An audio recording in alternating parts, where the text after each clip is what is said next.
খালাম্মাকে চট্টগ্রামে মেডিকেলে ডাক্তার দেখাতে এসে যেটা ঘটেছিল আবদুল্লাহ মাসুদ ভাইয়ের সাথে। আলহামদুলিল্লাহ আলহামদুলিল্লাহ আলহামদুলিল্লাহ অবশেষে আমার অপারেশন সুন্দরভাবে সম্পন্ন হওয়ার পরে আমরা চট্টগ্রাম থেকে বাড়িতে এসেছি। ভিডিওটি বানানোর একটাই উদ্দেশ্য, আমার অনেক শুভাকাঙ্ক্ষী, আমার অনেক ভালোবাসার মানুষ জানতে চেয়েছেন আমরা কি এখনো চট্টগ্রামে আছি নাকি বাড়িতে চলে এসেছি। আশা করি ভিডিওটি দেখার পর আপনারা পুরোপুরি ক্লিয়ার হয়ে যাবেন।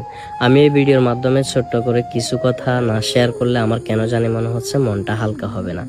আপনারা অনেকে আমাকে দেখা হলে জিজ্ঞেস করেন, ভাই ভিডিও বানিয়ে কি পেয়েছেন?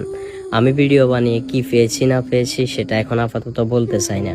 কত টাকা ইনকাম করেছি সেটাও বলতে চাই না। ছোট্ট করে জাস্ট এটা বলবো, কিছু সংখ্যক মানুষের ভালোবাসা পেয়েছি যেটা কোটি টাকা দিয়েও কেনা সম্ভব না। তো দিন শেষে আসলে এই ভালোবাসার মানুষগুলোর কথা চিন্তা করে হয়তো বা এখনো সোশ্যাল মিডিয়াতে টিকে আছি। আমার আম্মু অসুস্থ হওয়ার পর থেকে, আম্মুর অপারেশন হওয়ার আগ থেকে পর পর্যন্ত কি পরিমাণ মানুষ আমাকে ইনবক্সে মেসেজ দিয়েছে সেটা হয়তো আমি আপনাদেরকে বললে আপনারা বিশ্বাস করবেন না।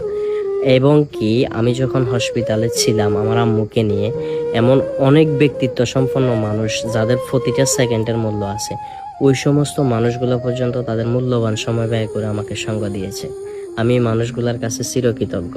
আপনারা আমাকে যে ভালোবাসা দেখিয়েছেন চট্টগ্রামে যাওয়ার পর, এটা আমি কখনো বলতে পারবো না। আমি আপনাদেরকে ছোট্ট করে একটা ঘটনা শেয়ার করি। আমার আম্মুকে যে হাসপাতালে ভর্তি করাইছি, ওই হাসপাতালের নিচে একজন পিঠা বিক্রেতা ছিল যে পিঠা বিক্রি করে। তো আমি যেহেতু এখানে একটা না 7 দিন ছিলাম, প্রায় সময় ওনার ওখানে পিঠা খাইতে যাইতাম। কিন্তু বিশ্বাস করবেন কিনা জানি না, একটা টাকাও সে আমার থেকে নেয় নাই। বরং সে আমাকে ভরসা দিয়েছে যে ভাই আপনি আমাদের মেহমান, আপনি বিপদে পড়ে আমাদের এখানে আসছেন, আপনার থেকে টাকা নিলে এটা অন্যায় হয়ে যাবে। তো একজন পিঠা বিক্রেতা সে লাভই বা করে কত, অথচ তার উদার মন মানসিকতা দেখে, আমার প্রতি তার ভালোবাসা দেখে মানে আমি রীতিমতো অবাক হয়েছি। দিন শেষে এই ভালোবাসার মানুষগুলো আছে বলে হয়তো বা আমি এখনো টিকে আছি। আপনাদের সবার দোয়া এবং ভালোবাসা চাই। আমার আম্মুর জন্য দোয়া করবেন। আম্মুর অপারেশন শেষ হলেও আম্মু কিন্তু এখনো পরিপূর্ণ সুস্থ না। আমার যে সমস্ত শুভাকাঙ্ক্ষী, যে সমস্ত ভালোবাসার মানুষগুলো আছেন, সবার কাছে আম্মুর জন্য দোয়া চাই। আসসালামু আলাইকুম।